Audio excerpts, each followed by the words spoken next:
자, 반갑습니다, 여러분들. 우리 23년도 전기 설비 기술 기준 및, 자, 정확한 명칭.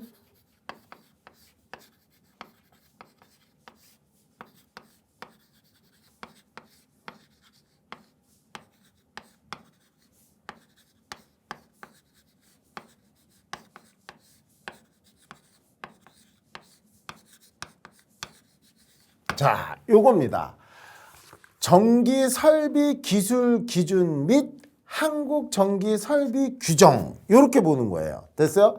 그러니까 간단히 얘기하면 요게 핵심이 된 거죠. 이제 요게 바로 우리가 뭐라고 얘기하는 거야? KEC라고 얘기를 하죠.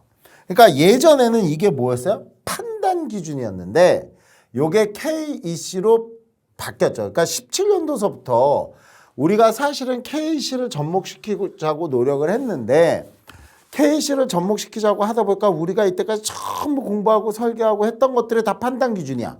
어떻게? 갑자기 KEC로 바꾸라고 그러니까 사람들이 준비가 안 됐는데. 그래서 우리는 사실 17년도서부터 문제를 봐보면 KEC 문제가 한두 개씩 나오기 시작했어요. 그러나 전반적으로 나오지 못했다고. 그러다가 원래 법규상으로는요. 21년도에 전면 시행이었어. 그랬더니만 이제 설계하고 감내한 사람들 들고 일어난 거야. 아, 우린 준비가 안 됐다. 아니, 옛날서부터 얘기를 했는데, 옛날서부터 21년도부터 시행한다고 얘기했는데, 이때까지 가만히 있다가 21년도 시행한 때까지 그냥 불난 거야. 그래가지고서는 이제 어떻게 하냐 막 이렇게 난리 치니까 또 웃긴 게 그래서 1년 유예를 더 줬어. 그래서 우리가 22년도부터 이제는 전면 시행이 된 거예요.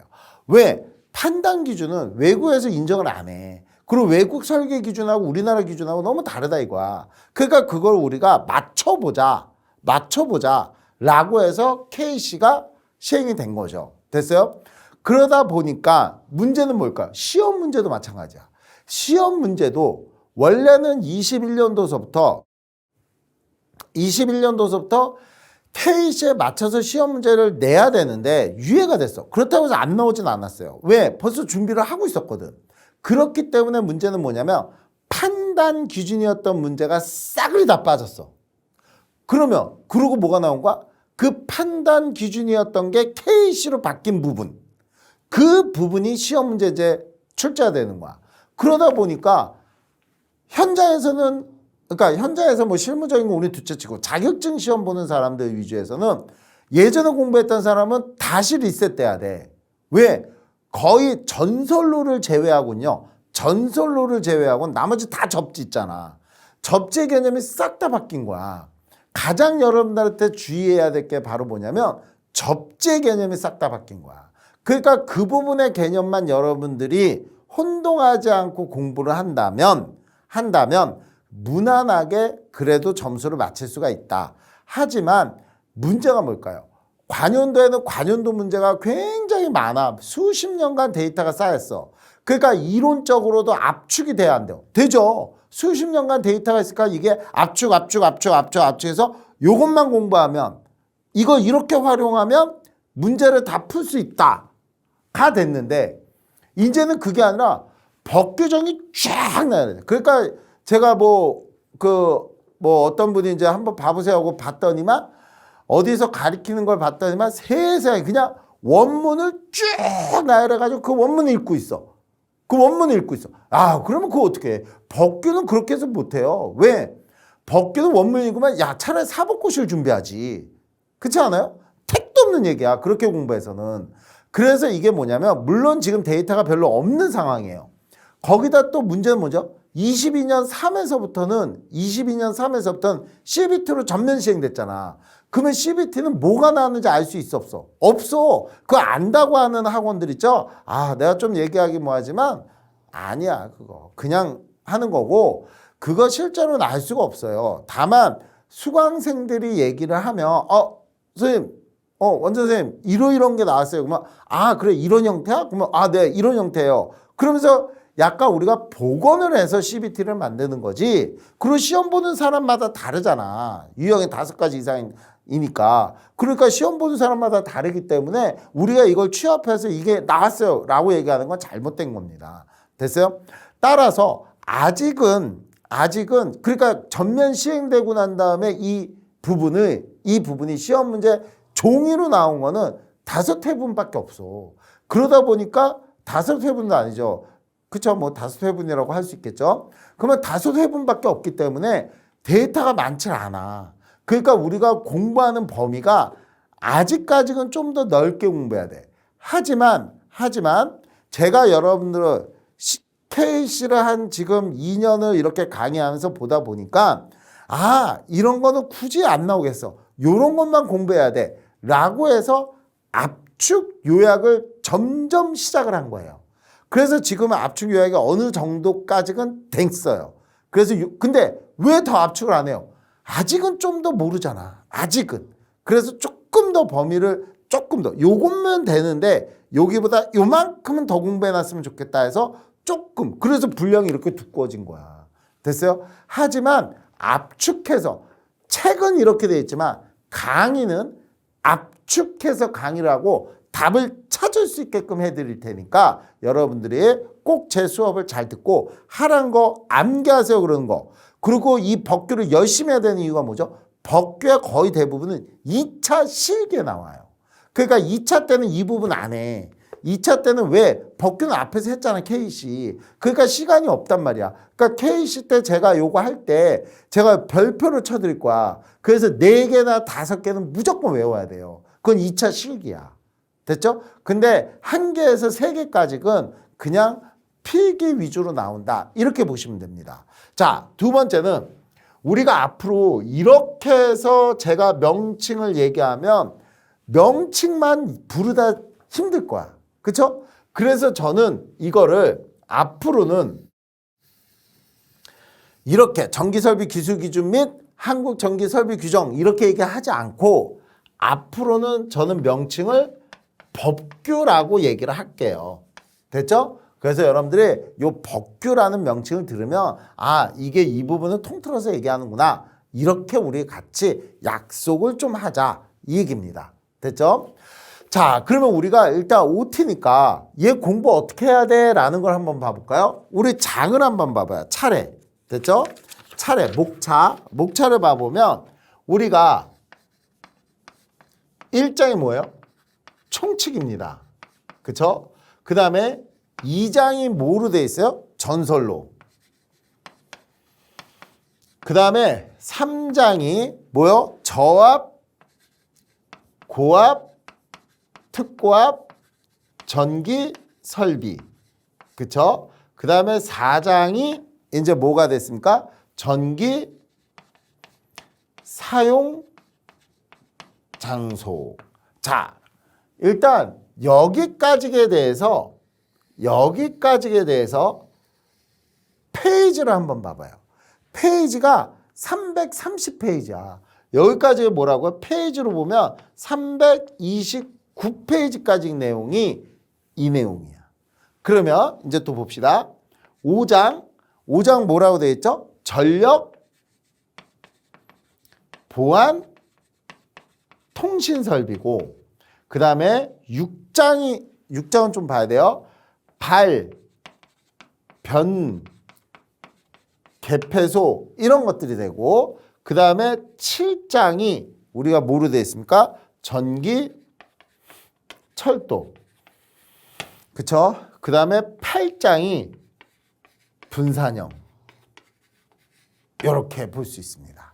자, 그러면 여기서 먼저 살짝 우리가 생각해 봐야 되겠어요.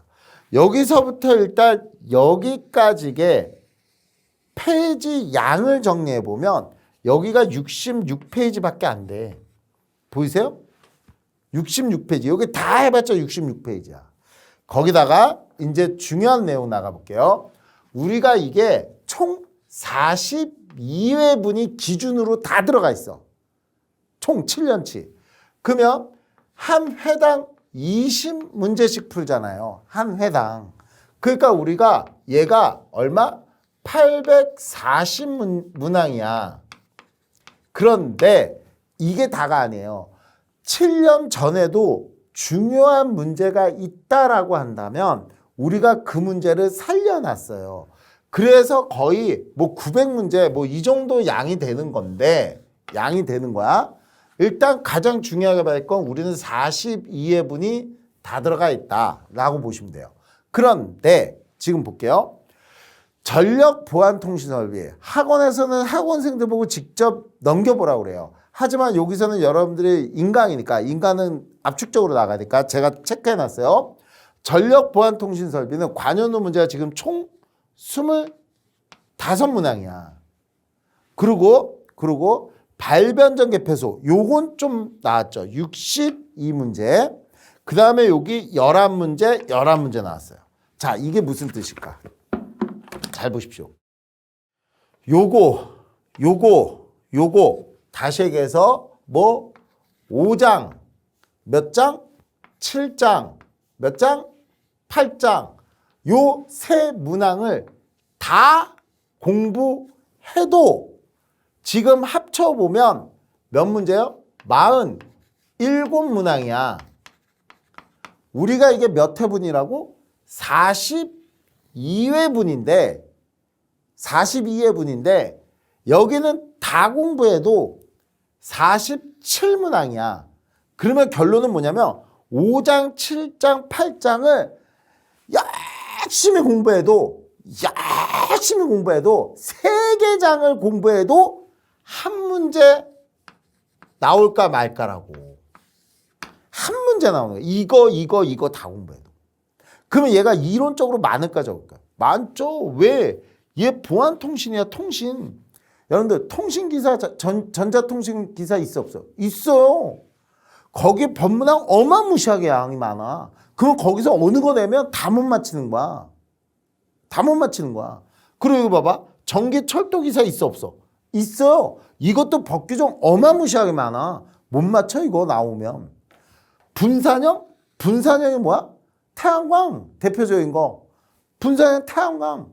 그러면 태양광은 신재생에너지 기사 있어 없어? 있어요. 법문항 어마무시해.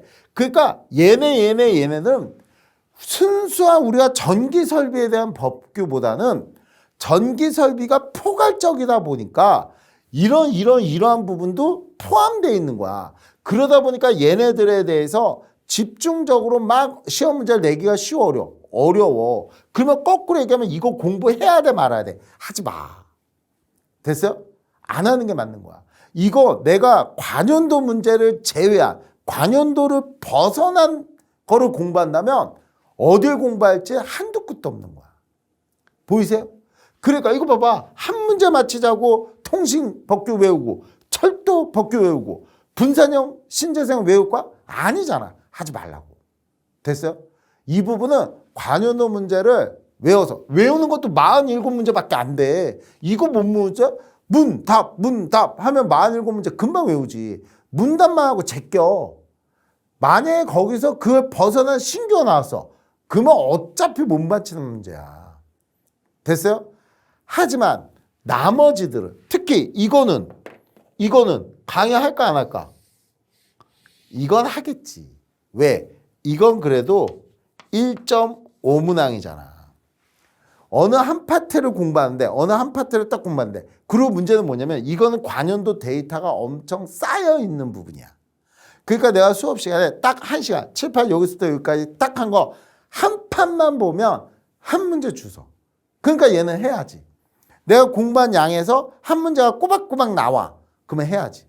그러니까 얘는 공부해서 한 1.5에서 그러니까 여기가 전체 합쳐서는 많게는 그러니까 적게는 2문제에서 3문제가 나오는 파트예요. 파트가. 그러면 보통 두 문제 나오면 이거 한 문제, 이거 한 문제. 3문제 나오면 이거 2문제, 이거 한 문제야. 이해가요? 그러니까 한 문제 때문에 연연해 하지 말고 이 부분은 공부하는 대로 거의 맞힐 수가 있으니까 이 부분에 집중하라는 얘기야. 돼요? 그러니까 요거는 수업을 해야 돼요. 그리고 우리가 기본적으로 보면 총칙 6문제, 여기 8문제, 여기 합쳐서 6문제 이렇게 보는 거예요. 그럼 여러분들 이거 합쳐봐. 이거 합치면 몇 문제야? 여기가 20문제야. 그럼 20문제 나오자. 그러니까 여기서 어떨 때 이거 하나 빠지고 이거 들어가고 이거 하나 빠지고 이거 들어가고 이런 식이죠. 그러나 거의 배점 기준은 얘야. 얘야. 그렇다면 예전에 우리가 합격 기준을 할 때 어떻게 잡았느냐. 합격 기준을 할 때 예전 얘기예요. 예전에는 총칙을 5문항 이상 맞췄어요. 그리고 전설로를 4문항 이상 맞췄다고. 그리고 요 3, 4장을 합쳐서 5문항을 맞춘다라고 기준으로 한 거야. 그리고 여기서 우리가 한 문제 내지 2문제 이렇게 맞춘 거죠. 그래서 예전에는 법규 그러면 우리가 합계 점수가 됐어요? 합계 점수가 몇 점? 15점에서 16점을 맞힐 수 있었다. 그러니까 우리가 법규 공부가 되게 좋아졌죠. 하지만 이제는 이 부분이 봐요. 이제 여기서 달라진 게 뭐냐면 이 총칙이 KC 전환이 전부 다 된 거야. 그러다 보니까 이쪽 파트에서도 KC가 들어가요. KC가. 그러면 KC가 들어갔기 때문에 우리가 맞출 수 있는 양이 물론 지금 현재 데이터 쌓여있고 요게 중심이야 요게 핵심이야 라는 거 위주로 나오겠지만 그래도 우리가 조금 엄살을 떨면 여기서 우리가 절반 정도는 맞춰보자. 이게 이제 현재 우리가 딱 계획 잡고 있는 거야. 절반은 무조건 맞춰주고 여기도 절반은 맞춰주고 됐어요? 여기서 한두 문제는 변함이 없고 됐죠? 자, 그 이유가 여기는 KC가 들어갔으니까 우리가 엄살을 좀 떨어보자고. 근데 예전에는 전설로가 8문제인데 절반만 맞히자고 한 거야. 그 이유는 전설로가 외울 게 되게 많아요. 많아. 그리고 막 복잡하고 막 헷갈려 하는 부분도 있어. 그런데 그 부분에 대해서 우리가 이제는 달라져야 돼. 이거는 KC로 바뀐 데가 별로 없기 때문에 데이터가 많이 쌓였어. 그러니까 얘는 우리가 공부한 데서 집중적으로 나올 수가 있어요. 다른 거 막 예상 안 해도 된다고. 예상을. 그러니까 얘는 집중적으로 공부하면 공부한 만큼 점수를 얻어낼 수 있는 데가 여기야. 그래서 예전에는 학원에서 이거 헷갈리지. 안 해도 점수 나와. 그러니까 하지 마. 안 해도 점수 나와. 이랬었다고. 그런데 지금은 그러면 안 돼. 지금은 그러면 안 되는 이유가 왜 그래요? 왜 그러냐면 여기서 점수를 못 따면 나머지 점수가 안 나와. 그래서 이제 얘를 8문제에서 절반 맞춰. 이거? 너 헷갈려? 하지 마! 안 돼! 이렇게 했던 걸 이제는 좀 해. 라고 하는 거야. 그러니까 여기에 힘을 많이 들여야 돼. 여기에 힘을 많이 들여서 여기를 6개 정도는 충분히 맞춰줘야 돼요. 돼요? 그래서 이걸 6개는 맞춰줄 준비를 해야 돼요. 따라서 이렇게 하면 13점에서 14점. 그러니까 점수가 보통 2점 정도, 2, 3점 정도는 이제 좀 떨어졌다라고 봐야 돼. 법규에서 요즘 시험 봐보면요. 사람들이 법규가 예전처럼 저희 수강생들, 이거 제가 엄살했던 거예요. 저희 수강생들 만점 맞아와. 보통 18개 이상 맞아와요. 예전에. 그러니까 21년도까지는 보통 뭐 18개 정도, 16개에서 18개 맞아와. 그런데 지금은 그렇게 못 맞아. 22년도는 봐보면 사람들 막 13개에서 16개를 맞아와요. 그 사이야. 그러니까 점수가 줄었어. 2, 3점 정도가. 그러니까 제가 엄살을 떨어서 여러분들도 이 점수가 최소 점수로 잡아줘야 돼. 그러니까 결론적으로 따지면 거의 절반 정도의 개념으로 반을 맞춰준다라고 생각을 해야 돼. 대신 내가 점수를 좀 올려야 되니까 이런 데서 점수를 좀 올려줘야 되지 않을까. 그러니까 요것만 기준으로 잡는다면 12개잖아. 그 여기서 하나 빠지고 요거 나오면 12개. 그러니까 기본적으로 우리는 12개를 맞춰준다라는 생각을 하고 12개를 맞춰준다는 생각을 하고 거기에 플러스 알파로 점수를 올리자라는 생각을 해야 돼요. 이해 갔죠? 그래서 앞으로 전략적으로 짜도 요 부분. 그리고 또 하나는 이 총칙에 대한 게 여러분들 2차 시기에 매우 중요해요. 요거하고 요거. 됐죠? 2차 시기에. 그래서 이 부분과 이 부분은 미리 얘기하지만 매우 중요한 파트가 됩니다. 우리가 공부에. 요 두 부분. 그리고 요 전설로는요. 왜 내가 예전에는 이런 거 복잡하면 하지 마. 기사 거의 안 나왔어. 다 공사기사. 공사기사. 됐어요? 그러니까 공사기사를 준비하시는 분들은 엄청 열심히 해야 되는 게 이 파트야. 돼요? 공사기사를 준비하시는 분들은 엄청 해야 되는 게 이 파트야. 근데 전기기사는 이 부분이 2차 시기에 거의 안 나와. 하지만 그래도 이제 필기에서 점수를 올릴 수 있는 게 이 부분이라고. 그러니까 이 부분 공부를 열심히 하셔야 돼요. 따라서 앞으로 제가 이론 강의에서 이렇게 딱 해야 될 걸 요즘 압축해놨거든요. 압축해놨고 개념 잡아서 암기할 파트를 내가 만들어 놨으니까 수업 잘 쫓아오셔서 법규 열심히 하시고 꼭 외워야 될 거 외워야 돼요 하는 건 꼭 외우시고 알아두세요 하는 거는 사지선답만 맞춰주면 돼. 됐어요? 그리고 문답 그러면 얘는 문답. 이해 갔죠? 딱 요렇게만 해주시면 여러분들 얘도 법규도 바뀌었다 하더라도 14점 이상 충분히 맞힐 수 있는 파트가 되니까 제가 하라는 대로만 좀 쫓아와 주시기 바랍니다. 자, 여기까지 OT 수고하셨습니다.